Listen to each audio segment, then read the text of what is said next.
Guys, please welcome on stage, Queens of the Stone Age. Come on, you can do better than that. Come on.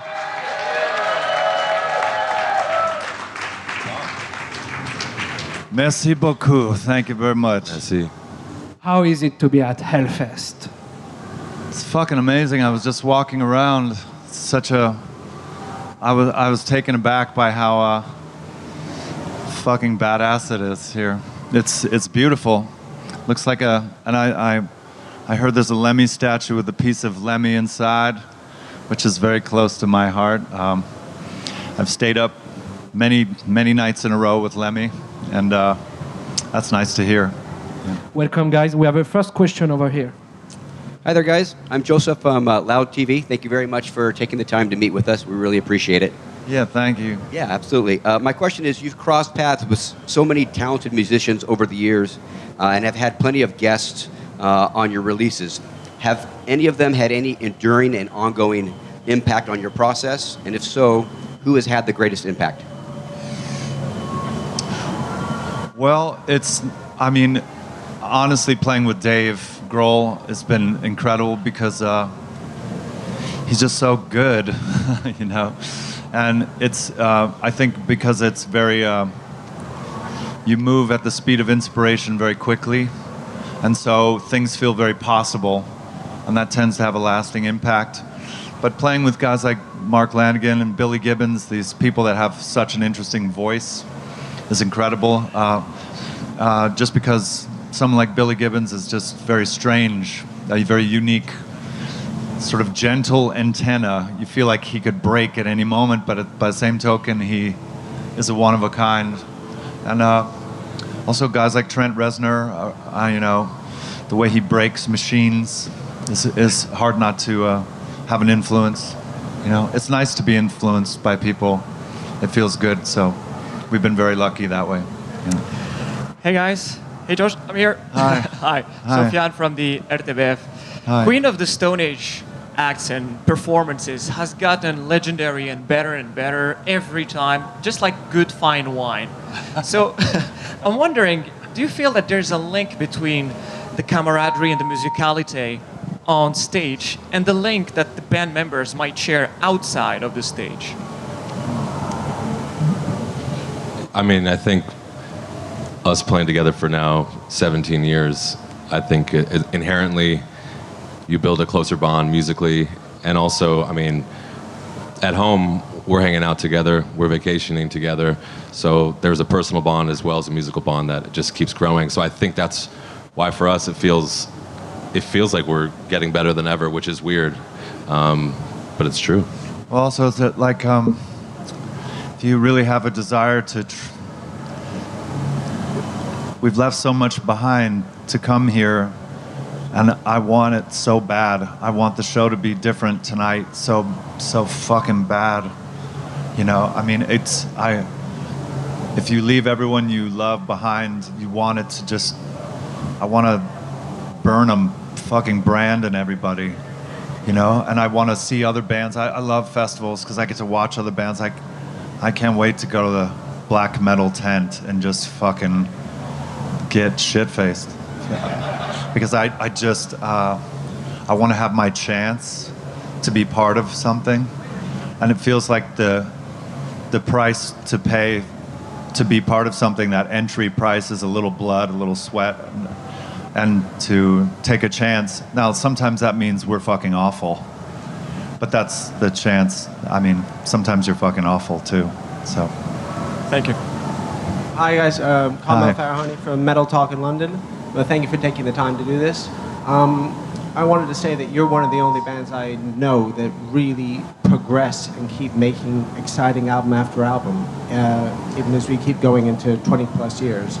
And I wanted to say that, do you have a gestation period for new music? And how is the way you've been writing music changed over your career? Do you let that baby come natural, or you yank that sucker out when it's needed? Do you yank that baby or let that baby come out? Exactly. I've never heard it put that way, and that's very visual. I think, probably for many of the bands here, it's very much a religious experience. As I said before, the least oft done thing is for someone to make their 15th record their best record, and it seems natural that sometimes you copy yourself, or you try to be safe, or you cater too much to the fans instead of what's happening in your life, But I think it would be so wonderful to be part of a group that the last record I make before I die would be the best one of all. And I think it's difficult to do that, and I think you have to be willing to lose your fans sometimes. I always say if 15% of the people don't hate you, you suck, And so I think you have to try to get addicted to the risk of trying to sound different, but trying to sound the same. And, we don't always make that, but I think you try to make that. And, I suppose that's it. Yeah, thank you. Hey Josh, this is Neil from the UK, from Total Rock. I just want to follow up on that point, if I may. Do you feel that you can take the music of Queen to the Stone Age in any direction at all? Or do you feel a sense of loyalty to the fans who expect a certain sound from Queen to the Stone Age? Well, wow. This is a very surreal experience right now, but that's a very good question. I think the fans that are loyal are the ones that expect the change. I started listening to GBH and Exploited and the Subhumans and Black Flag and the Misfits, and I still love Legacy of Brutality by the Misfits as much as I ever did. It's so hooky and good, and I almost like it for different reasons now, because I'm older and I can hear it in a different way. But I would think that someone that's into us would expect the change to happen, just because they've gotten older too, or and you are writing about. I think if you just write about a snapshot in your life as it is occurring, then you should be okay. But I do expect at some point someone to knock on my door and start taking all the shit off the walls and saying this is over. I think it'd be foolish not to think that this is a very temporary thing. And this is why I like to not know what's going to happen, and I like to risk my body. I like to risk my my mind too. Yes, Mr. President. Hiya, Josh. Eamon from Ireland here. For a long time, I played guitar in a Queens of the Stone Age tribute band. So I have to say, thanks for making my life. It's fucking hard, isn't it? It's fucking hard. Thank you. It's not black metal, but it's fucking hard. Yes, it's really hard. There's something visceral about something like Regular John. Then you move forward. You've got something as genteel as Like Clockwork. Then you've got My God is the Sun, which is just so different again. My question is, was there a grand plan, or did you to become one of the biggest bands in the world? Or did you just make it happen by choosing the right guys, by evolving with the times? I mean, there's other bands like, say, Fu Manchu, who are an amazing band, which have a similar style to the first Queen's album, but you guys have constantly evolved. Was there a plan? Yeah, I mean, one of my favorite bands in the world is a band called Ween, and they can play anything. And when they do play anything, you believe it because you know they believe it. And so I think it's just having faith in what you really love, and actually playing something that you truly love, even if the person next to you, says, "Wow, that sounds terrible." I think if you're going to have a good idea and you tell that idea to 20 people, 19 of them need to tell you it's a fucking awful idea, because otherwise it's an idea anyone could have, And so perhaps it's in the marching to the beat of your own drummer and accepting that that might not work. And I must say it's hard to actually come to grips with that. Some people would like that someone would like your music. I think you get so trapped in playing it for yourself that even as far up the festival lineups as we have come, I think there's still a lot of times when I walk out there thinking that no one will be there, but I'd walk out there anyways because I played when no one is there before, and I'm not sure where I'm going with that. Thank you.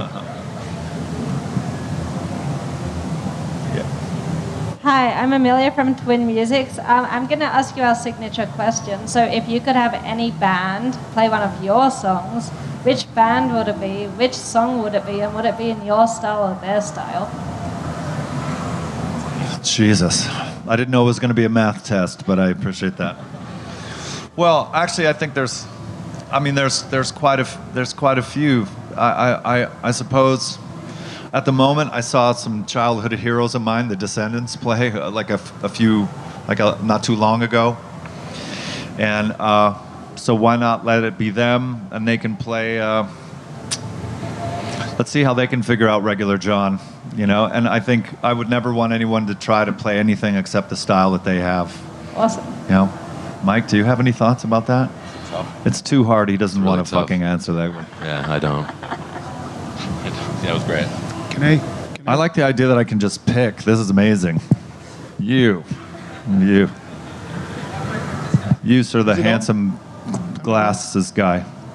Okay, hi. Hi. I'm Philippe from France. I'm going to ask you a simple question. I'm a big French fan. I don't really speak English, so it will be more simple I don't than either. the former You're questions. You're doing great.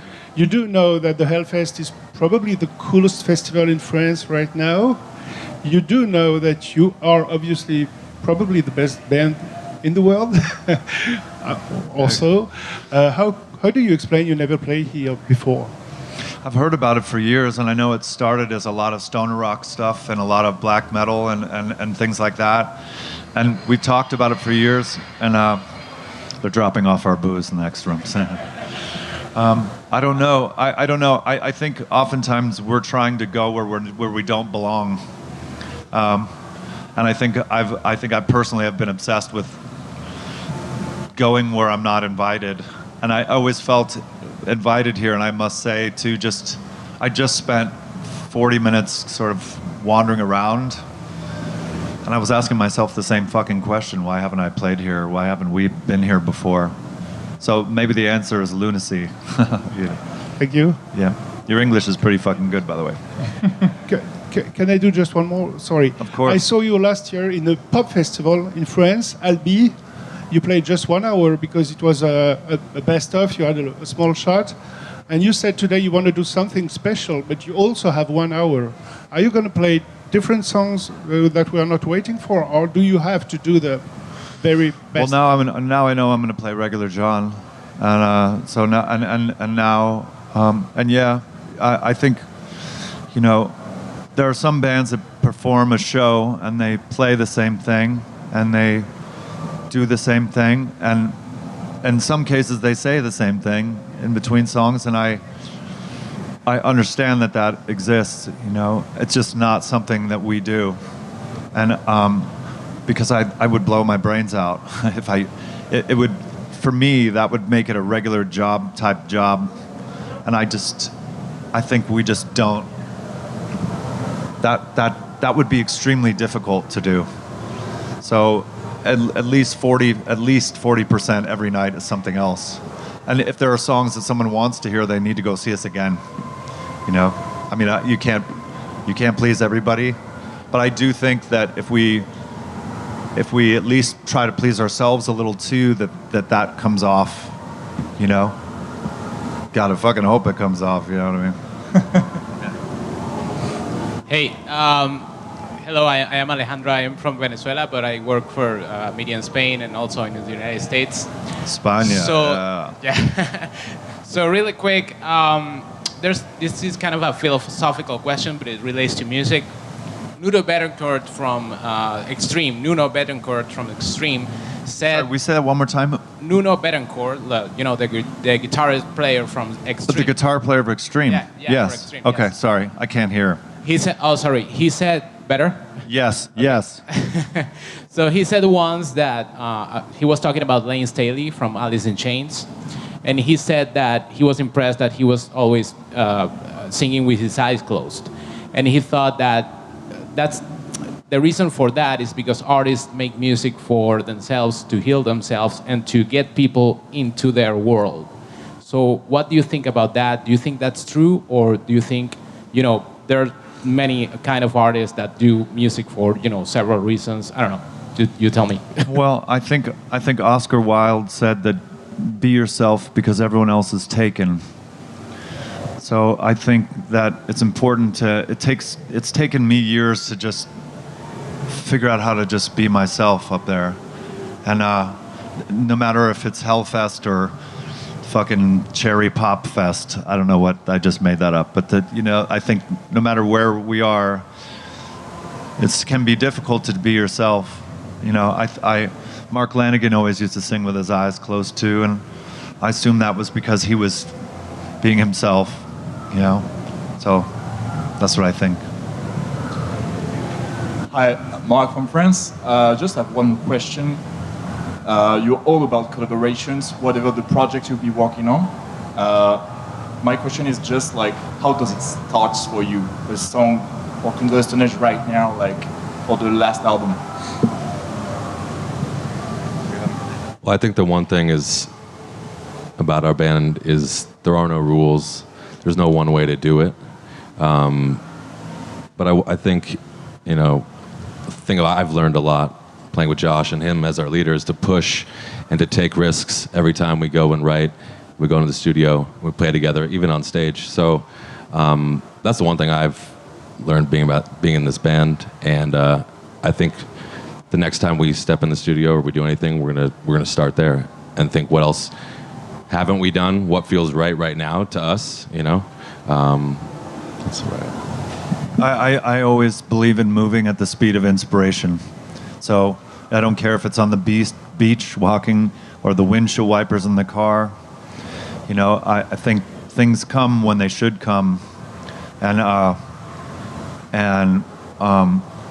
so being at the ready. I think a lot of times writing music is sort of like waiting by the phone for that thing to just call and say, "Where the fuck are you? I'm coming to pick you up."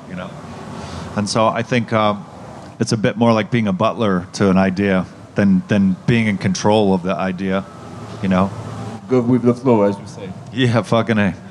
And live what you say, and say what you live, Thanks.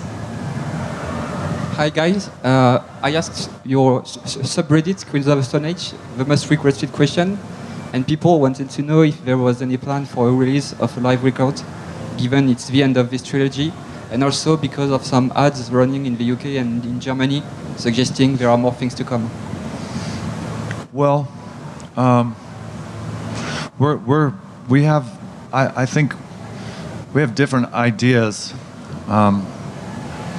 In a week's time or so, we're going to play in the Paris catacombs, and we'll be the first band to do so. And I've been working on it for 18 years, trying to get myself inside of this exalted place in Paris.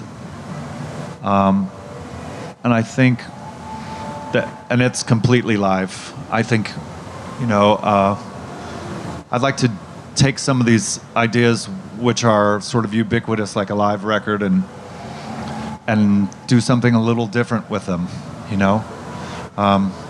because I think with the way the internet is, people can see us play live so simply, on so many different ways, that I'd like to do something live that cannot be seen in a way that is not often done, and we release those versions, and let the fans control the rest. The fans can control the rest of how to see us live. Come see us play, watch it online. I don't care how Baby takes his medicine, blown up the ass or down the throat. It's like, however you find our music and however you want to find it is fine for me. But I would like to try to do some of these ideas in a different way. So that's why I mentioned the catacombs, you know. Yeah. Hi guys. Right here. Hi. This is Sarki from Mexico. It's a quick one. What is your opinion on the evolution of the music industry in the digital age? I think it's very difficult to be a young band. It's very difficult more difficult than ever to ride around in a van and play 6 nights a week. You know, I mean, it was hard before, and it's hard to play 4 nights a week. You know, but it's I really feel and empathize for anyone that dares to take this on as a life, and dares to take this on as a journalist in this life. This is our crew of people, you and us, that are daring not to do some other job. And so I do feel the need to sort of stick together. I want to support other bands, but it's very difficult. And you can't do it for money, and you can't do it to be popular, because those things don't work. And it won't matter, and it won't last, you know? But the styles of music is just a pendulum, right? It's always one song away from saving one person's life and having another person hate you to death, and you're somewhere in between, you know. But it's a beautiful thing to risk your life to do this. And I don't mean risk it like, you know, death, but although we all will die young, you guys included, from choosing to do this, you know. Not to bring the room down. I'll see you in Hellfest. Hi, I'm Flo from Switzerland, Daily Rock. Could be on your all-star musician list for a potential next desert session? I have a very long list, but unfortunately, I feel like if I would ever say that, then it won't happen. You know, I'm very, there's so many great collaborations that seem so strange on paper. So it would be wonderful. I love strange chemistry like that, but I'm superstitious to say, because then it won't go, you know. But I certainly know there's a lot more to do. There's, you know, I mean, oftentimes it's nice to just witness other people play together and sort of fog up the window watching that, you know.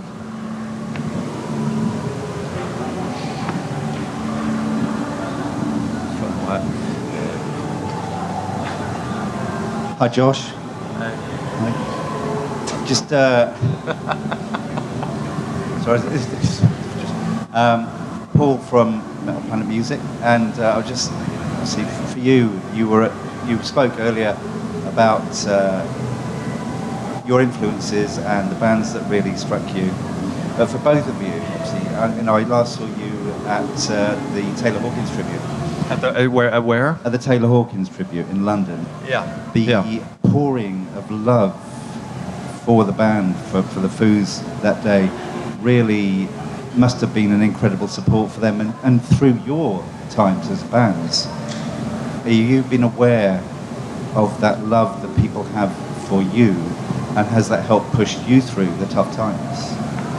I mean, we have made many friends along the way, a few enemies along the way. You know, I think now that it's been about 27 or 28 years,